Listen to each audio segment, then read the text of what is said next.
Hello out there. We're on the air. Welcome back to the daily Bitcoin journey. Actionable and logical discussion for Bitcoiners and for the future Bitcoiners. It is Monday. Mondays, in my opinion, are pretty underrated. It's a fresh start. It's kind of like New Year's Day every week. Get a fresh start to the week. I usually spend a lot of my days on Monday working. Monday, Tuesday, pretty heavy work. And then as we move through the week, kind of chills out a little bit. Start taking some time, a little bit easier. But Mondays are always a blast. So happy Monday. Good morning, everybody. YouTube, Rumble, whoever else is out there listening at a later time. I think these, I know that these podcasts or these shows are on the Fountain app. So if you haven't heard of the Fountain app, you should probably spend some time today looking into it. It's basically like Spotify, except the Bitcoin version of that. You can earn free Bitcoin, earn free sats just for listening to podcasts. So the daily Bitcoin journey is on there if you happen to miss it one day, or if you just want to turn it on to Fountain, earn some free sats. Some days I don't even turn the volume up. You got to be getting free sats wherever you can right now. That's the reality of things. Chat's buzzing already. Everybody's fired up for the week. This episode is titled, Do This Before the Bull Run. And this one's going to be a follow-up to the show we did on Friday. And the show on Friday was titled, what was it titled? Are you ready for what's coming? We talked about how to prepare for what's coming here in the next year. 2024, 2025 are going to be very big years in Bitcoin. If you're somebody who's taking the time to learn about Bitcoin and purchase some, you're going to have a really good couple years. So we talked about that. If you haven't had a chance to watch that, I would strongly suggest that before watching this one. I was going to tie this all into the same show, but I figured I'd break it up. This one's a little bit more detailed, I guess, or specific for kind of where we're at right now. So we'll get to that right away, but we got a couple things to talk about first. And before we do, should give a huge shout out to President Bukele in El Salvador. He won by 85% vote yesterday in El Salvador. So he is making some waves. He is changing El Salvador and in turn changing the world, I believe. They have adopted Bitcoin fully there. It is legal tender, and they're using volcanoes. They're issuing Bitcoin bonds based off of their natural resources in El Salvador, the volcano. So that's pretty cool. And without getting too far down the political spectrum, I think that the 85%, I think that that'd be pretty reflective of what would happen in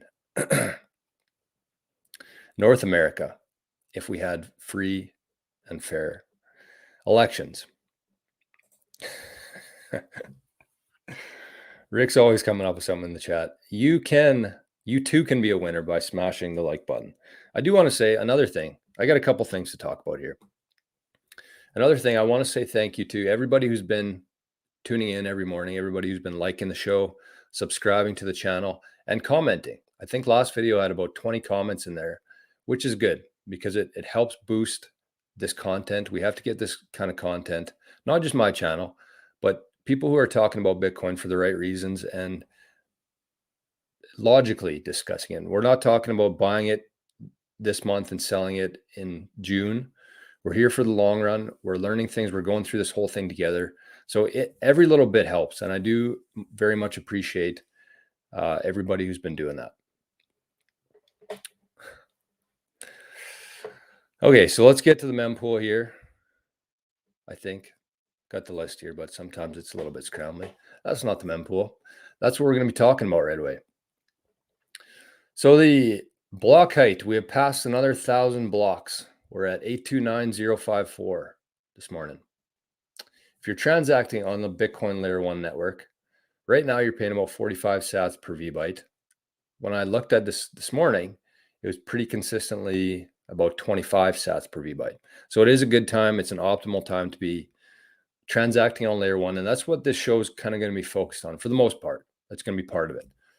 And we're going to talk about something that you can do today to set yourself up for the next couple of years, and something that kind of my prediction on where the fees will go in terms of sats per VByte and how much it's going to cost in the future to be transacting on the Bitcoin layer one network. So the metrics today, the price has gone up a little bit. I think it might even be higher than this at the moment, but the price today is 43,255 US dollars. 1 year ago today, on February the 5th, 2023, the price was 22,957.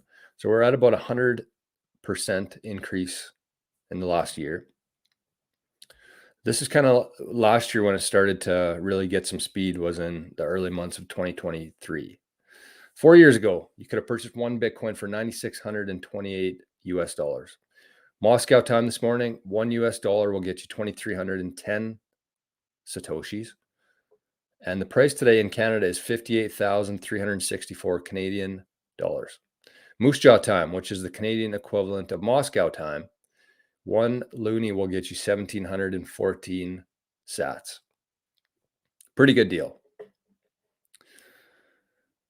So that's the mempool, that's the metrics. And I wanted to show you guys something today.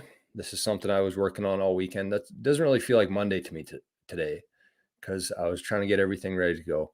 So I'm going to show you the brand new Bitcoin Journey website. I present to you bitcoinjourney.ca, the greatest asset in history. Trademark. So it's pretty cool. I do want to give a shout out here because I put this on Nostr. I threw this out there about a month ago, and I said, is there anybody out there who can help me build a website? So within a couple days or less, I was put in touch with a guy from Nostr, and we communicated back and forth through email. Everything was done via email. I don't even know what country he lives in. I just learned that it is a he after our transaction, but I don't even know what country he's in. And he built this website. We did it all through email. I paid him in Bitcoin, and it's ready to go. So I'm not going to take you through the whole thing, but I do want to point out a couple things here. It's pretty nice. It's got some videos on there, some articles, all the options here. So the Bitcoin Journey as well, for the people, I've had a couple emails, people asking about the Bitcoin Journey, which is a 21-day course from start to finish, buying Bitcoin to storing the Bitcoin and everything in between. We got some tips on there, some tricks, best practices, and some very good security tips. So it is the best place, I think, to start because it's pretty unique. Most courses you pay for online, you get the content, but then they kind of leave you on your own. This one, we got two check-ins. One's halfway through and one's at the end. So it'll be about an hour, hour and a half session where we can kind of go through any questions that you have. The first session, the halfway point, is actually when we purchase Bitcoin and then move it to your own wallet. So you get all the content, you get two check-ins with me, one halfway, one at the end. And if you finish this course in 21 days, you get half the course feedback. So it's pretty unique, and I'm pretty excited to start sharing this with people. And at the end of the day, the whole purpose of this is to get people into Bitcoin in the safest way possible. So that's what we're doing here. Daily Bitcoin journeys on here. Bitcoin help too. I thought this was kind of cool. So we got a couple options here, but I think for the most part, people from the show are going to be using this one if needed. So this one's kind of cool. It's emergency help. It's going to be pretty much a 24/7 unless I'm sleeping. Chat line. Send me an email, and you can kind of see it at the bottom here. Send an email. I'll either respond with a email, quick call, or a request for a longer session. And then you can send me any amount of sats. So there's no real set price based on this emergency help. You can kind of send me the sats based on how much value you received in return. The whole value for value in kind of a smaller scale on this website. And that's that. So the Bitcoin Journey also will have, maybe for people who aren't going to take the course, some people who watch the show, there's also going to be a Patreon, or there is a Patreon that I set up.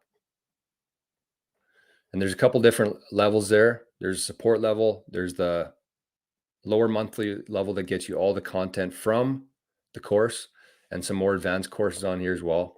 So I just kind of wanted to show you that in case there are people out there watching this who are interested, or somebody in your network that might be interested in doing it.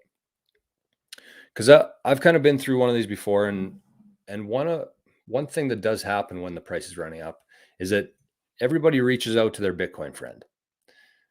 And so if you're somebody like that, if you're kind of the Bitcoin guy within your group, you might not want to spend all the time teaching them about it because they're probably not going to pay you for it. That's the reality. I've helped dozens and dozens and dozens of friends and family buy Bitcoin without anything in return.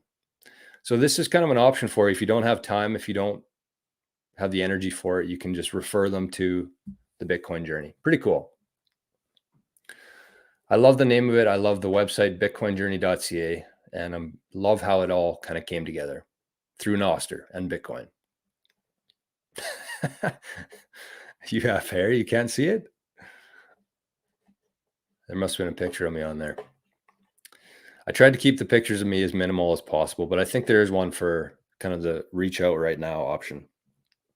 Anyways, big shout out to him. So if anybody out there is looking for kind of a clean and simple website for whatever you're working on, get in touch with me. I'll put you in contact with Ito, his name is, which is also a great name, Ito. Okay. So thanks everybody for tuning in through that. I mean, it is my show, so I can do whatever the heck I want, but I do appreciate everybody sticking that out. So let's, we got a little video for you. It's like in school when the teacher used to come in and roll in the TV, the VCR. This one's going to be, I saw this on the weekend. I just thought it was kind of worth sharing. So it's about 3 minutes. And I guess before we watch it, the reason I want to do this, I'm going to keep doing this into the future as well. But as I see things historically, as I see things in the mining industry, small or short clips like this, I want to start showing them just to bring some light for people who are newer to Bitcoin. And this one is a perfect example of kind of what we've lived through for the last 15 years. And part of the Bitcoin journey course, the first couple episodes kind of talk about the monetary system, why everybody feels so negatively about Bitcoin, and kind of what we have to do to change that. And that's just through time and knowledge, time and education. So this is from 10 years ago, 2013 or 11 years ago. And there's two anchors on here from CNBC. They're trying to talk about Bitcoin, and you can tell how negatively they're trying to spin Bitcoin. They bring somebody on, an actual expert about Bitcoin, but they don't even let him talk. And every time he tries to answer a question, they basically just go off on a different buzzword. And I think this is really reflective. This is 10 years ago, and it's been like this for the last 10 years in terms of how negatively Bitcoin has been covered by the mainstream. So this is 3 minutes. Hopefully this works. I'm going to put myself on mute, but maybe just give me a thumbs up in the chat if the audio is working here. Bitcoin is an electronic online digital currency, was created about 3 years ago, kind of flew under the radar. Now it's starting to actually gain some traction. You exchange your dollars, you exchange your euros, whatever. You go onto these networks and it's an accepted currency, and it's zooming in value lately. Just unbelievable how much this has taken off. And there are places that are beginning to actually accept this sort of universal digital currency, kind of operates in the shadows, not regulated, but it's a total outgrowth of people starting to get worried about these currency crises, debt crises. Where are these things accepted? Sorry, I hope this is working, but I just wanted to jump in here quickly and say that this was 10 years ago, and he's talking about how people are starting to worry about the currency and about the debt crises 10 years ago. Still not a lot of places I checked out online, not a lot of websites that you would recognize, but the places are kind of novelty clothing, gaming sites. Yeah, wait for it, porn, some of those places. But, you know, there are a lot of drawbacks. There are a lot of fears that I'm sure that our guests are going to talk about. But this tells you how really insecure people are in this age of debt and currency crises and all the other things that we have going on in the world. First, I have to give Bitcoin creators credit. At least they know enough not to trust fiat money that's controlled by our government. But they're trying to reinvent the wheel, and they've come up with a flat tire. We already have a perfect, real form of money, and it's called gold. Money has to have 4 elements. It has to be very rare, indestructible, divisible without losing its purchasing power, and cannot be increased by fiat. And Bitcoins fail on the first 2. They are not rare, and they are very much destructible. Had PayPal invented Bitcoin, we'd all be heralding it as the most important financial revolution since the internet, since the credit card, perhaps. And I guess I would say, as for those first 2 points, as to it being destructible and rare, I guess I don't know if I agree with that. I mean, gold is only rare because it's physically scarce, but right. Bitcoin is rare because it counts on the scarcity of CPU time. And so, I think likewise, as to destructibility, I think that's also sort of in question. What are the chances of someone coming up with a counterfeit Bitcoin? And they present that to an end user, and they're accepting this phony Bitcoin. I guess the chances would be astronomically low, and that's the whole design. I mean, the way that you create a Bitcoin is that you basically have to find a larger, rare number, bigger than any of the other Bitcoin out there. And so every Bitcoin, the next Bitcoin is even harder to create. And so I'd say right now it requires vast amounts of CPUs, generally through Amazon Cloud and things like this, to create the next Bitcoin. So it'd be exceedingly impossible or exceedingly difficult to create a counterfeit Bitcoin. So hacking Bitcoin could be a problem, but what about someone coming up with a counterfeit that end users don't recognize as being counterfeit? And that eroding the purchasing power of all existing Bitcoin. You guys, I guess one of my concerns here too is that, you know, there's a lot of stories about drug dealers using these kind of things. And I think it's just a matter of it's not regulated, it's not controlled. The whole Bitcoin market is about $1 billion. It's a novelty for the geek squad. I can assure you, if these became well promulgated, that the U.S. government would shut it down. And just to give our viewers some perspective, there's about $4 trillion in currency trading every day. And as Michael said, it's about $1 billion worth of Bitcoins. It has quintupled in value over the last year.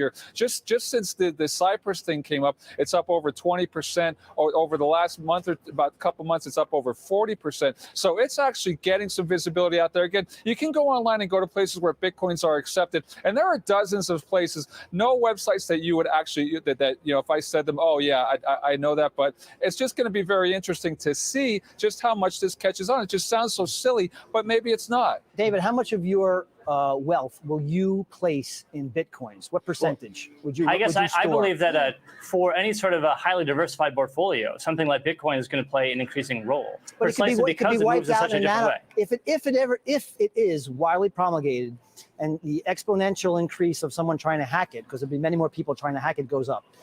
Well, I guess you're assuming that merely that because you can theorize the possibility that's going to happen. I would say your purchasing power can be wiped out in a nanosecond. And that's why it would never be widely accepted in this country. I hear you say that, but that doesn't make it true. And I think that there are people who spend a lot of time on this that might know this topic maybe a bit more and who would believe in it. Make it true. And I think that in a nanosecond, and that's why it would never be widely accepted in this country. I hear you say that, but that doesn't make it true. And I think that there are people who spend a lot of time on this that might know this topic maybe a bit more and who would believe in it.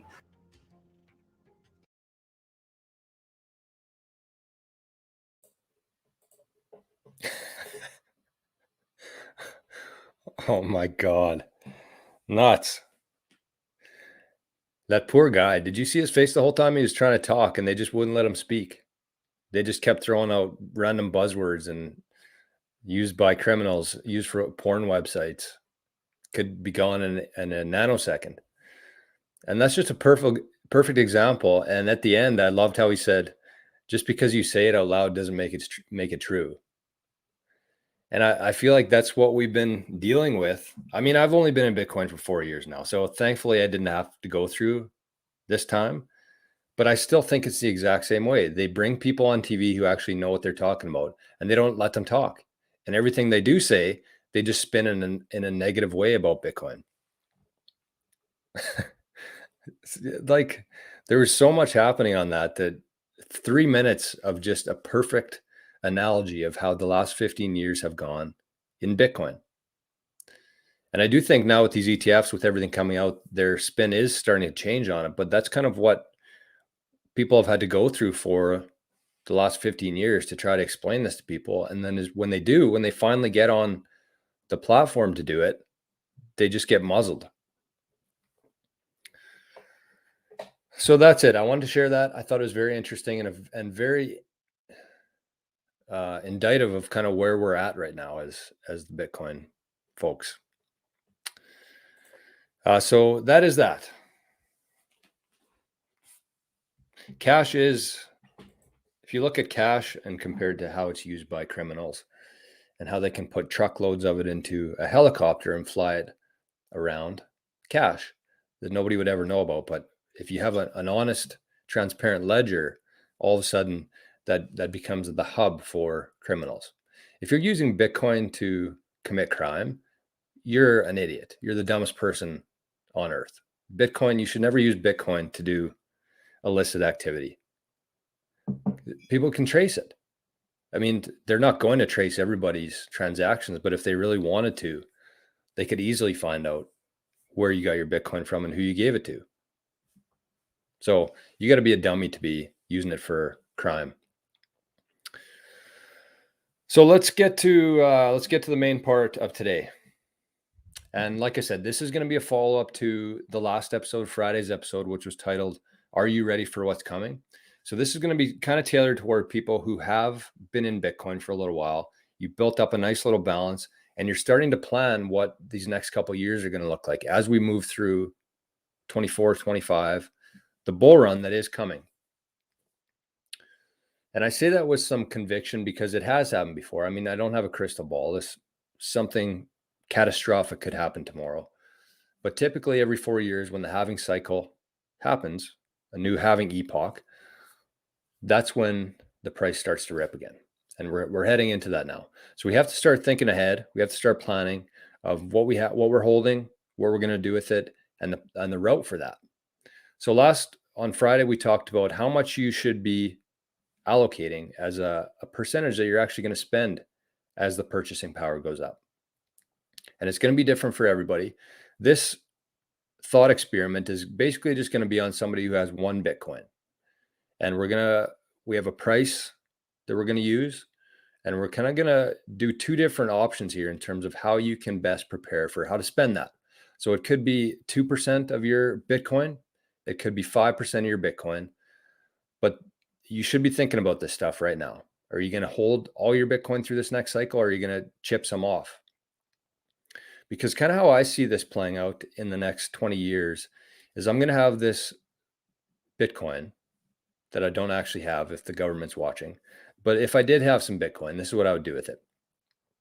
I'd keep the majority of it in cold storage, in a cold card, locked up, never think about it. It's there. But over time, I start shaving some of that off. So even though my SAT balance is actually going to go down over time, assuming, that's all things equal, I'm probably going to be earning Bitcoin in different ventures or whatever I'm doing. But the SATs balance will go down. But because the way Bitcoin is designed and built, my purchasing power will actually increase. So even though my balance of SATs is going down, my purchasing power over time will continue to increase. So let's go into this with that mindset. And so it is something that, if you want to take 5% and just shave that every bull cycle, that's kind of the idea here, that every bull run, that's when you start spending it if you want to. So with that, we've been talking a lot about UTXO management, and there was a question, I think it was 2 weeks ago now, in an email, and the question one was, what is the ideal way to manage your UTXOs? Should you have 10 of them? Should you have one of them? Longer term, what is the most optimal way to manage your UTXOs? So I wanted to talk about this in terms of somebody who is going to spend a small percentage of their Bitcoin in the coming years. And so an example of this for me in my own life, and I think it's important to kind of tie this to what we're doing here, or an actual situation. So my plan over the next couple of years, 2 to 6 years, is I have a small portion of the fund, say 2 or 3%, that I'm going to use for purchases that I've kind of been putting off for the last couple of years, because I do hold a significant amount of my net worth in Bitcoin. So that's kind of what I base it off of, not money or not fiat, but Bitcoin. And so during this next bull run, I am planning to shave a little bit off. And so I'm starting to prepare for this. But an example of this is something around your house, whether that's, new doors, new deck, new windows.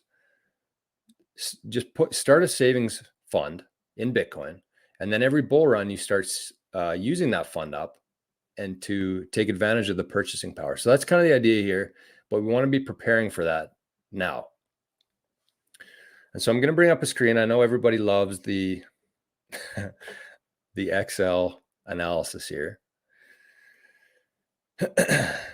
And that's a good point about the video from Crypto Ethan. Literally every imaginary horrible they brought up applies more to the dollar than it does to Bitcoin.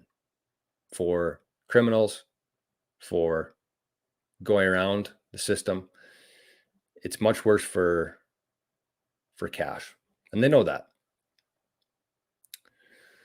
Bitcoin is accountability. And I love this comment here, as visible transactions is totally transparent. And people worry about that. They think that everybody's going to be able to see their transactions, which isn't the case. Your name isn't associated with it.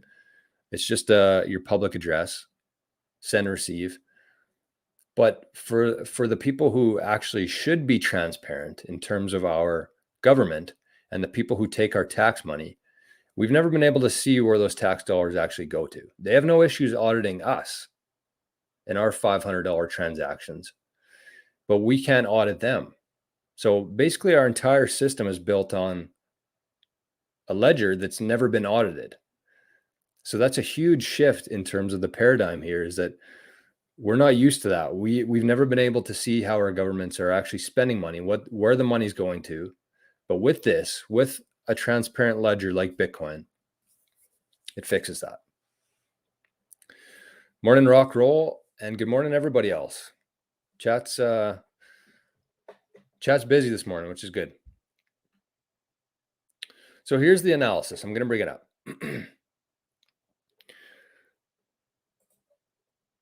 That's not it.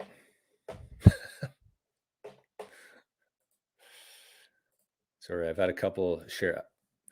I did it pretty good. I got the audio working, the video was working, but let's try this again. Different way. There we go. Okay, so the idea here, and before we go any further, I should just kind of give the foundation here. So essentially what we're going to do is, this is assuming that everybody watching the show or listening later has been consolidating their UTXOs. So what that means is taking all your UTXOs using a wallet like Sparrow, consolidating them into one wallet, a new transaction into a new fresh wallet, making it one UTXO. And I've talked about this in the past. If I don't know the exact show, but there is lots of information available on YouTube too, if you need some more information in terms of the UTXOs. That's not what we're talking about today in depth, but that's kind of where I'm assuming everybody's at right now. You've taken the majority of your Bitcoin, you've consolidated it into a single or a couple of UTXOs, and that's how it's sitting right now. So I'm going to run through two different options here, and then at the end, I'll give you kind of like a checklist to what you can do if you see this as something you're interested in or valuable to you. So there's two options here. The first one would be, you have your one UTXO. Let's say it's one Bitcoin. It's sitting in a wallet in one UTXO. And your idea there is that you want to start shaving it off every time there's a bull run. So we're going to look at that. What would that look like? What would it cost you to do that? Even though it's only sitting as one UTXO, we're going to look at how much that would cost every time you wanted to spend 200,000 sats, 500,000 sats. How much is that going to cost you in the future? Versus what my advice here would be is to move it into a Phoenix wallet today, or whenever the transaction fees are optimal, like 20 or 25. Move how much you want to be spending in the next 2 to 6 years into a Phoenix wallet. So it's going to be Lightning. It's on the Lightning Network. And the beauty of the Phoenix is that you can actually hold custody of that wallet. You get a backup phrase. So if something were to happen to your phone, you can always restore it and get your Bitcoin back, which is important. You never want to be keeping a significant amount of Bitcoin on a Lightning wallet like Wallet of Satoshi, where you don't have a backup for it. And if you lost your phone, your Bitcoin would be gonzo. So that's the two options here. The first one is you're just going to have one UTXO and you're going to shave off of that. Or the second option here is you're going to be proactive. You're going to move 2 to 5% of your Bitcoin that you plan on spending into a Phoenix wallet that's going to be on the Lightning network. So essentially you're opening up a Lightning channel here. And you hear people talk about that. And I used to hear that all the time, but I never really understood what they were talking about there.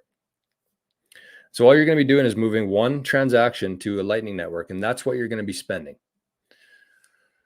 So here's the analysis. So we got the price today, 43,000 US dollars, which means that $1 will get you 2,300 sats. So this analysis is going to be based on, in the future, we're going to pretend that Bitcoin is worth $1 million per Bitcoin. So that's the price. And of course, that would get you, $1 would get you 100 sats. So that's what we're going off of today. And so the first option here is you're going to be moving, in this case, I used 3 million, 3% of your one Bitcoin. You're moving that to a Phoenix wallet. So in the future, $1 million per Bitcoin, that would be about 30,000 US dollars to move. So you're saving off of your one UTXO, which is going to cost you 6,000 sats at 28 sats per VByte, which is kind of what I'd say the average has been. It's a little bit higher than that, so it might cost you a little bit more, but that's what it was yesterday. This is what I calculated it to be. So you're moving $30,000 for $2.40 dollar-wise today. 6,000 sats at 28 sats per VByte. And keep in mind this number here, the 28 sats, will fluctuate. Some people think it'll go much higher. And I'm going to kind of talk about that after I explain the next part. But that's the idea here, is you're going to shave off one UTXO off your big balance. You're going to move it to Lightning. It's going to cost you 6,000 sats, but you're going to have that Bitcoin available on Lightning. And this is the Bitcoin that you plan on spending.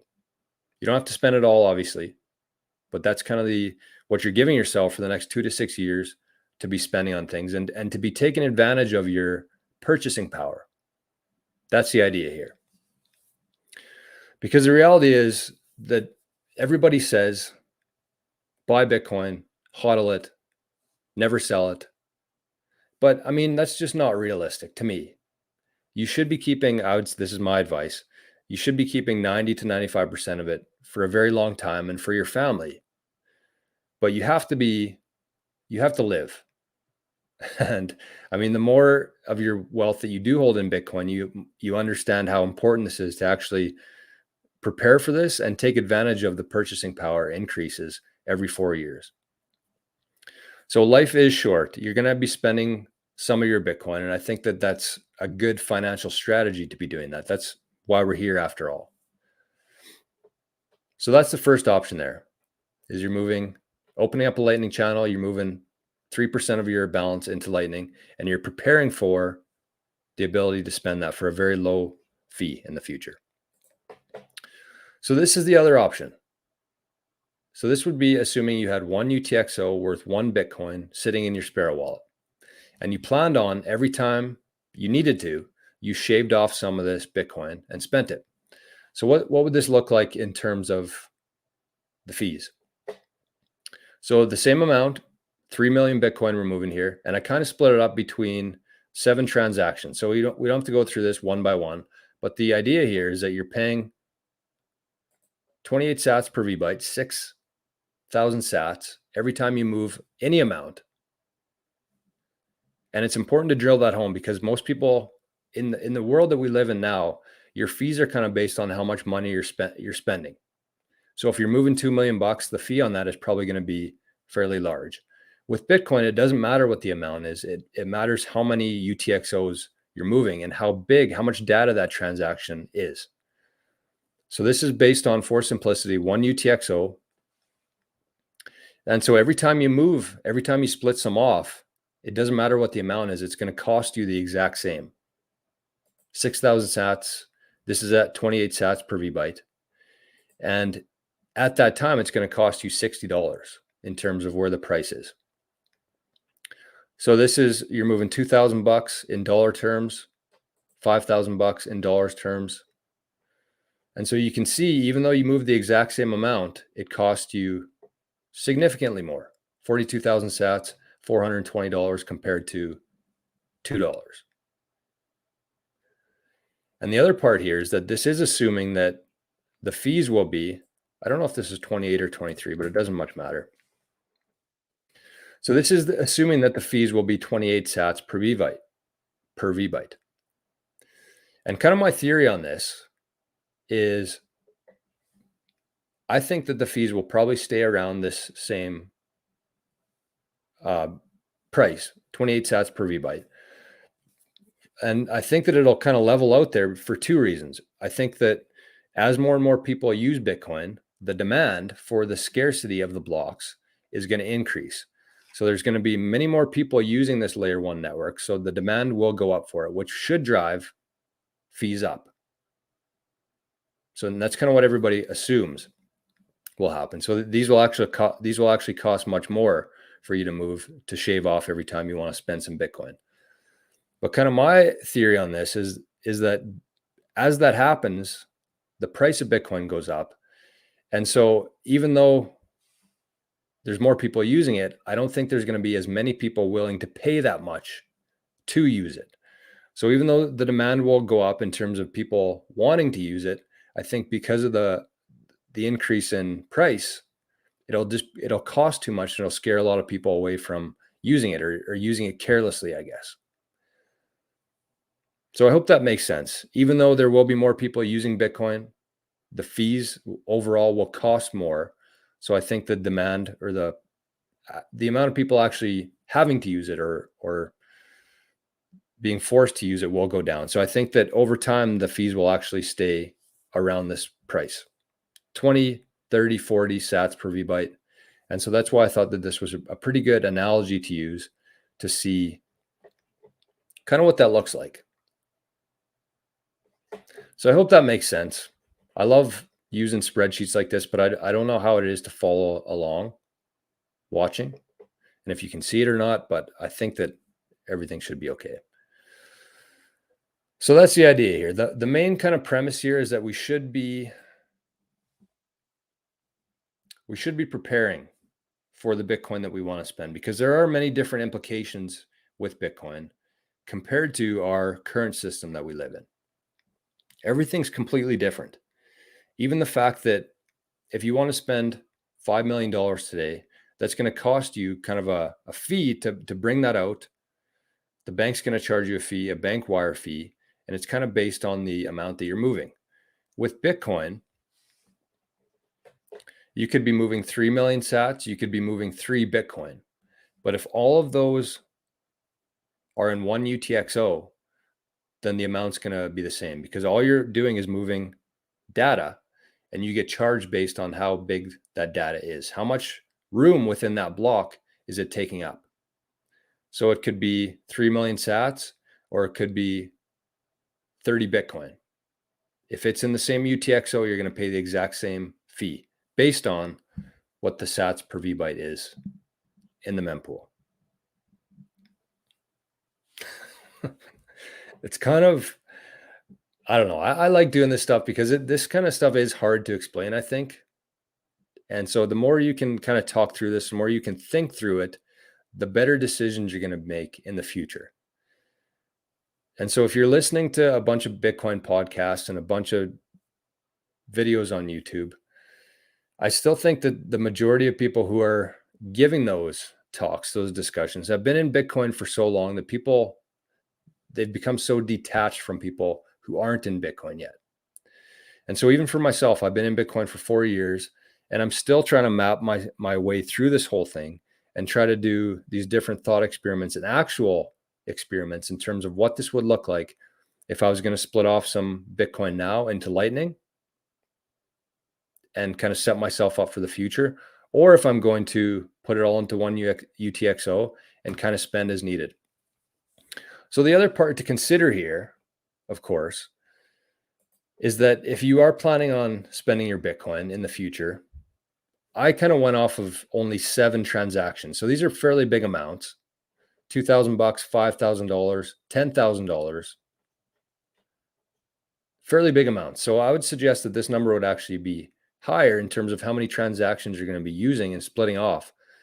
So this is based on 7 transactions at 28 sats per VByte. But I think that this could easily be 20 or 30. And then you're looking at thousands of dollars that you're wasting in fees because you weren't prepared for what's coming, the high fee in terms of a higher Bitcoin price. So that's kind of what I got for you today. This was a bit more of an in-depth dive, and that's why I wanted to save this for today instead of talking about it on a Friday. But I do hope that this gives a lot of value to somebody out there who's sitting on some Bitcoin and knowing that you're going to spend a portion of that Bitcoin in 2024, in 2025, as the purchasing power increases, you start to split off some of that Bitcoin. And if you have no intentions of doing that, if you're going to hodl through this next cycle, good on you.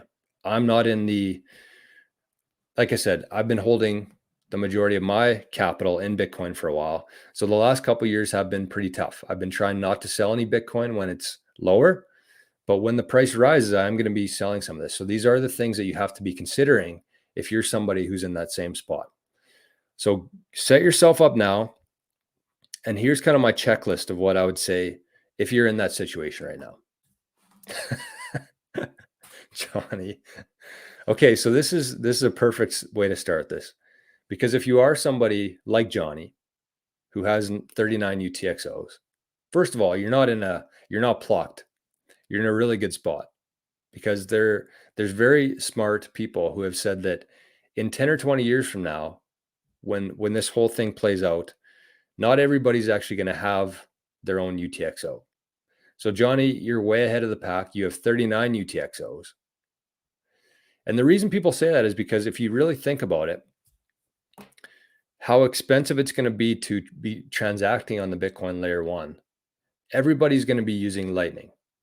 Nobody's going to be using Bitcoin layer 1 to buy a couch, or especially a coffee, or even a trip. I don't think people are going to be using Bitcoin layer 1 for that. I think it's going to be the countries, the big institutions, the people who are settling large amounts of money. They're going to be using the Bitcoin layer 1. Everybody else is going to be using the layer 2 solutions like Lightning. And so, Johnny, if you're in this situation where I think that a lot of people are right now, somebody who maybe dollar cost averages every month, buy some Bitcoin, you're going to end up with a lot of UTXOs. So this is something that you want to be considering right now. And so this is kind of my 5-step approach to doing this. If you kind of follow what I'm doing here, if you think that it makes more sense to move it to a Lightning channel and keep it there, then this is what you want to do. So the first part here is you want to consolidate your UTXOs while the fees are low. So like I mentioned, the Bitcoin layer 1 network right now, it's about 25 sats per VByte. That's kind of where I would be transacting right now. It'll cost you, depending on how many UTXOs, I think that it will be worth the consolidation. So what you're going to do there is you're going to take that wallet, you're going to set up a new transaction, you're going to move that to a new wallet. And if you're somebody who's been wanting to get like a cold card or a device like that, now would be the time to do it. So you're going to move that Bitcoin into a fresh wallet. You don't need a cold card, but a fresh wallet. And all of a sudden you consolidate that into one UTXO. So it's going to cost you a little bit for the transaction fee to do that, but fees are low right now. Fees are very reasonably priced. So consolidate that into one UTXO and use the Sparrow wallet to do that if you can. So the second part is going back to Friday's chat, determine how much you might want to spend in this next bull run. So if you have one Bitcoin, you say you want to spend a maximum of 5 million sats during the bull run. That's what you pencil in, 5%, 5 million sats. That's what we're working with here. Number 3, you download a Phoenix wallet. Very easy to do. Doesn't require any information. You just get it from the App Store. You set up a new wallet. And number 4, you write down your backup phrase. So the key here is that we're using a Lightning wallet like Phoenix that is custodial. So you can, is it custodial or non-custodial? I don't know. The point is you can actually hold your own keys. You have a backup phrase. If something were to happen to your wallet, your Phoenix wallet, you could use those 12 words and restore it. So that is the key. Before you move any sats or any Bitcoin into any wallet, you want to make sure that it has a backup phrase. So write that down on paper. And then number 5, you're just going to move whatever percentage you allocated to wanting to spend into the Lightning wallet. And I think you're going to have to pay about 10,000 sats to set up the Lightning channel with Phoenix. But once it's there, it's actually sitting in Lightning. So there's the Moon wallet, and this is kind of how I've interpreted it. But I've used the Moon wallet before, and I've used the Phoenix wallet before. And the Moon wallet, you can use Lightning and Layer 1 interchangeably, but it defaults to on-chain. So if you're moving any funds, any Bitcoin into a Moon wallet, that's being held on Layer 1. And you move it from there, there's a swap that they do, move it to Lightning from on-chain. With Phoenix, when you start that Lightning channel, when you set up that wallet, you pay 10,000 sats, but it's all being held in Lightning. So I think that is the optimal way to do it, is to actually hold it on Lightning, because if you're holding it on Moon, they only allow you to move X amount of sats on Lightning at a time. So it's not a true Lightning wallet at all, but Phoenix wallet is. So you can back up both those wallets, but that's the difference between Moon wallet and Phoenix, is that Moon's actually being held on chain, convertible to Lightning, and Phoenix is held on Lightning, convertible to on-chain, I think. That's my interpretation of it. So that is the show today. That is the show. And I hope that you learned something, even if some of this sounded like complete gibberish to you. That's kind of the point of this whole thing, is that if this does sound gibberish to you, you're in the right spot. The more you can just expose yourself to new ideas, new thoughts, and new terms, the better off you'll be. As you move on, you'll just start connecting these dots. You'll think back to this, you'll think back to a different episode or whatever else you watch, and you'll start slowly connecting these dots in your head. And when this time comes, when you're a little bit more into it and further down the line, that's when this will all kind of come together.